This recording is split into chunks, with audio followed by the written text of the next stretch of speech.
Salam jumpa kembali dengan saya Romo Bobby MSF dalam serial Belajar Mudah Alkitab.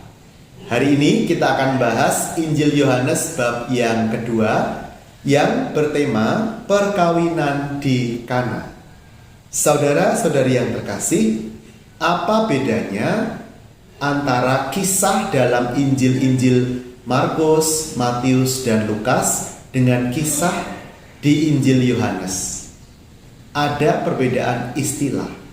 Kalau di Injil-Injil yang tiga tadi, yang dikenal sebagai Injil sinoptik, yang ada adalah kisah mukjizat. Tetapi dalam Injil Yohanes tidak ada istilah mukjizat, tetapi adalah tanda. Nah, mari kita lihat ayatnya ya. Dikatakan dalam Injil pada hari ini, Injil Yohanes bab 2 ayat 11, hal itu dilakukan Yesus di Kana yang di Galilea sebagai yang pertama dari tanda-tandanya.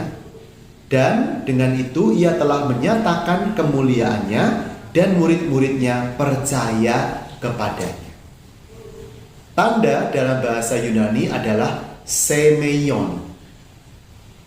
Dalam bentuk pluralnya adalah semeia. Jadi tanda-tanda itu adalah semeia. Nah, kenapa Injil Yohanes itu menggunakan kata semeion atau kata tanda?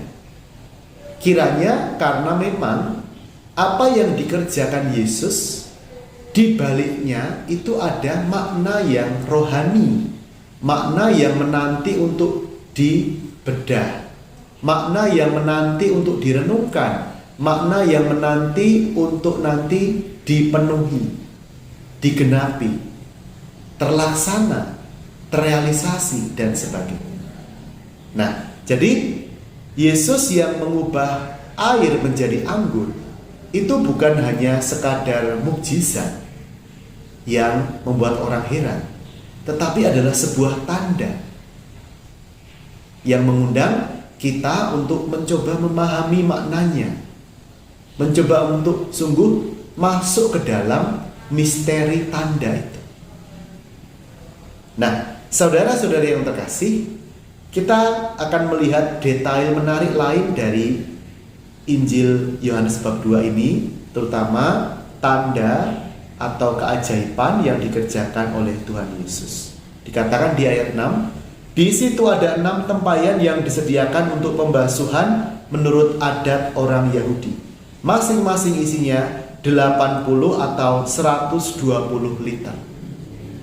Yesus berkata kepada pelayan-pelayan itu, isilah tempayan-tempayan itu penuh dengan air. Mereka pun mengisinya sampai penuh. Sesudah itu kata Yesus kepada mereka, sekarang cedoklah dan bawalah kepada pemimpin pesta. Lalu mereka membawanya. Pemimpin pesta itu mencicipi air yang telah menjadi anggur itu. Ia tidak tahu dari mana datangnya, tetapi pelayan-pelayan yang mencedok air itu mengetahuinya. Setelah itu, ia memanggil mempelai laki-laki dan berkata kepadanya, setiap orang menghidangkan anggur yang baik dahulu, dan sesudah orang puas minum, barulah yang kurang baik. Tetapi engkau menyimpan anggur yang baik sampai sekarang. Jadi tanda ini menjadi luar biasa karena dua hal, saudara-saudari. Yang pertama, air diubah Yesus menjadi anggur. Itu sudah sebuah tanda yang luar biasa. Ya. Lebih dari tanda yang luar biasa pertama ini apa?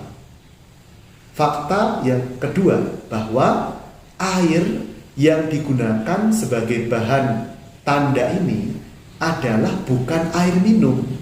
Tetapi apa? Dikatakan tadi di ayat 6, ada 6 tempayan yang disediakan untuk pembasuhan, untuk mencuci kaki dan tangan para tamu sebelum mereka masuk ke ruangan perjamuan pesta. Jadi dari bahan yang buruk, katakanlah air yang tidak begitu baik, karena hanya untuk membasuh, bukan air minum, Yesus mampu membuat anggur yang paling enak.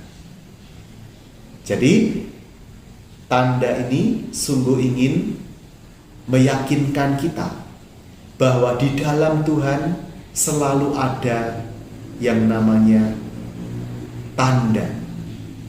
Ada yang namanya tindakan ilahi yang melampaui rasionalitas akal budi kita.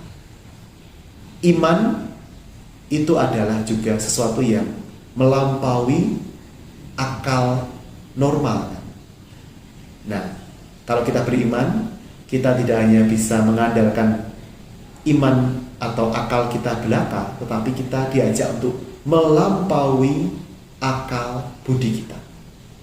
Akal budi kita tunduk kepada Kristus, Sang Firman yang telah menjadi manusia dan mampu mengerjakan banyak tanda-tanda. Sekian penjelasan saya, sampai jumpa kembali dalam penjelasan mengenai bab berikutnya dari Injil Yohanes. Tuhan memberkati kita.